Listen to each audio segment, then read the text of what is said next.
Bonjour à tous, aujourd'hui un maquillage, premier maquillage d'inspiration pour le temps des fêtes qui s'en vient très rapidement. C'est quelque chose que j'ai voulu qui soit assez simple et naturel. On va jouer juste avec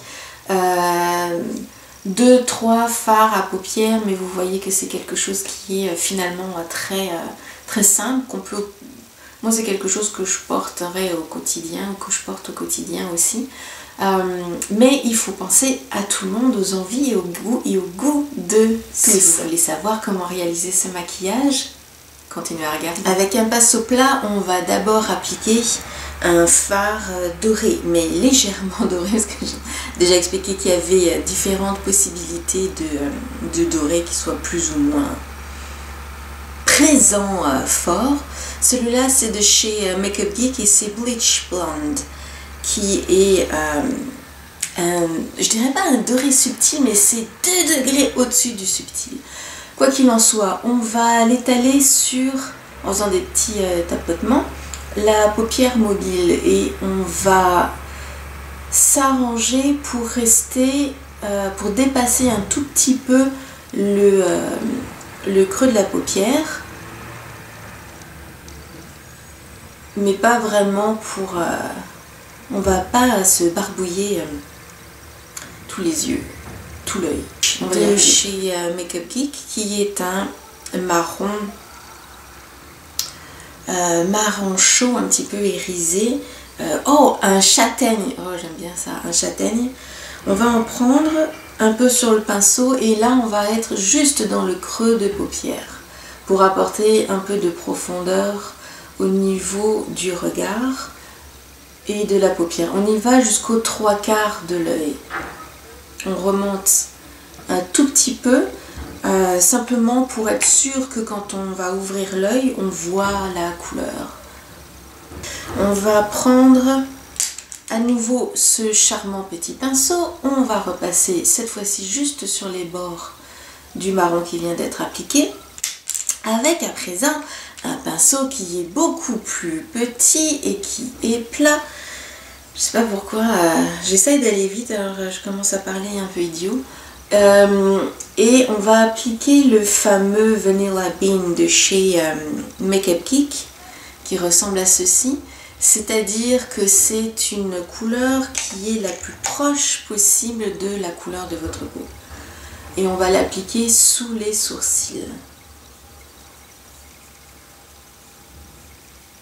Je garde le même pinceau, je le nettoie un petit peu sur la serviette que j'ai.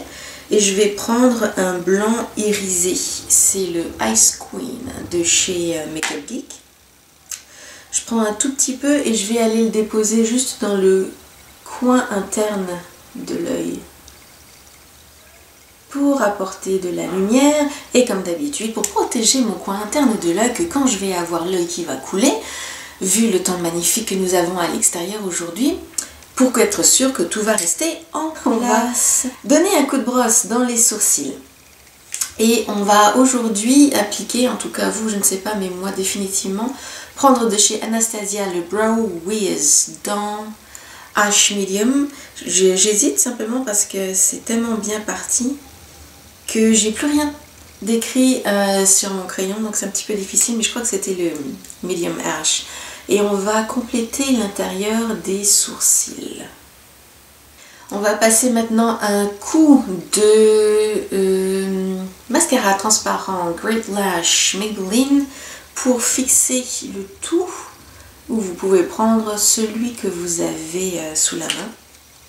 À présent, on va mettre un crayon marron mat, celui de Sephora, le rétractable waterproof, qui s'appelle Matte Brown, et on va mettre des pointillés sous l'œil, mais on va rester juste sur le tiers ou la moitié extérieure, pas plus que ça.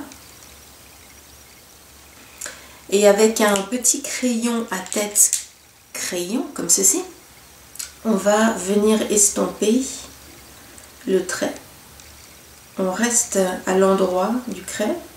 On va pas aller là où il est. On va retourner chez Makeup Geek et on va aller avec Cosmopolitan, qui est un rose or.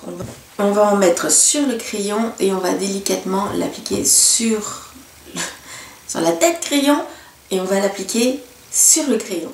Il y a un peu beaucoup de crayon là, je trouve. Aujourd'hui, j'ai décidé de retourner vers le Maybelline Eye Studio crème. C'est le noir, de toute façon ils n'en ont pas 500 000. Et j'utilise un pinceau vraiment très fin. Peut-être qu'il y a même plus fin, mais en tout cas un pinceau très fin. Et je vais tracer le plus proche possible de la racine des sourcils un trait.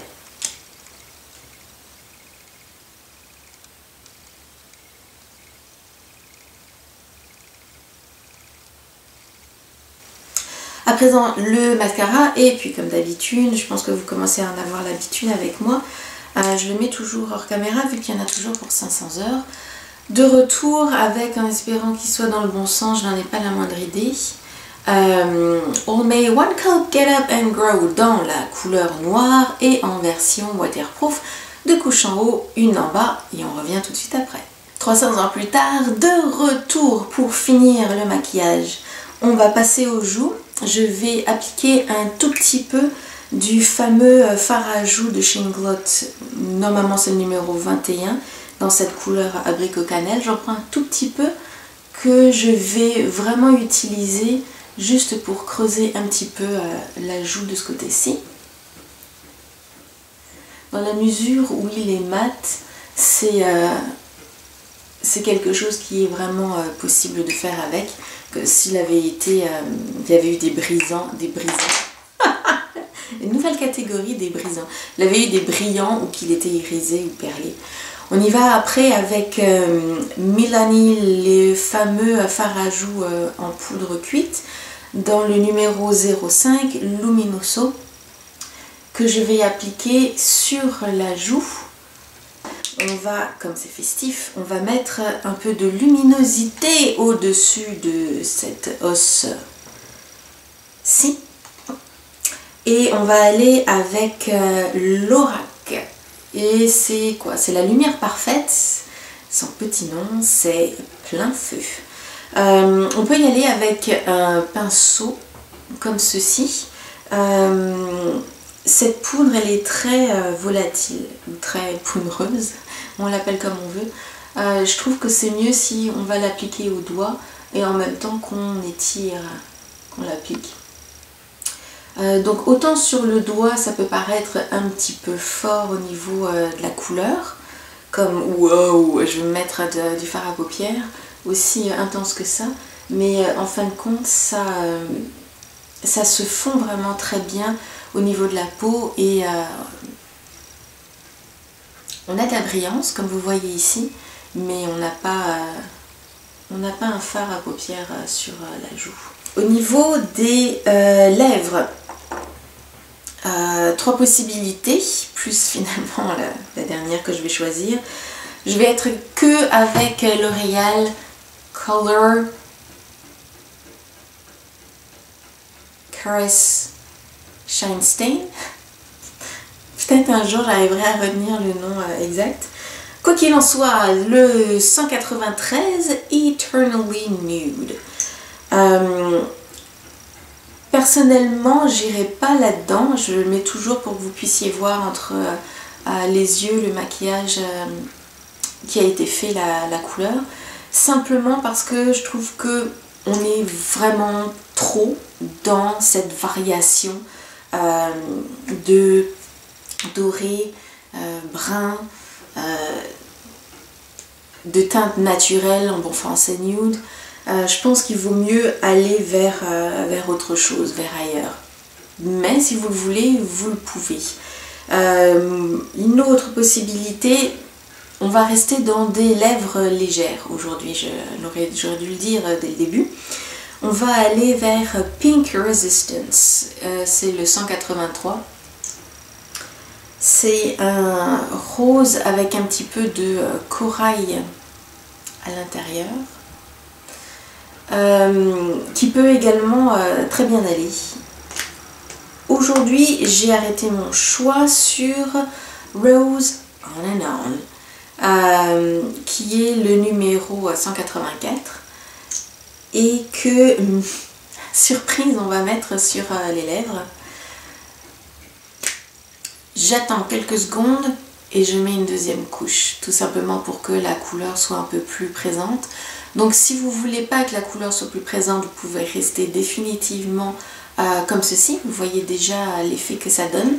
Voici le résultat final.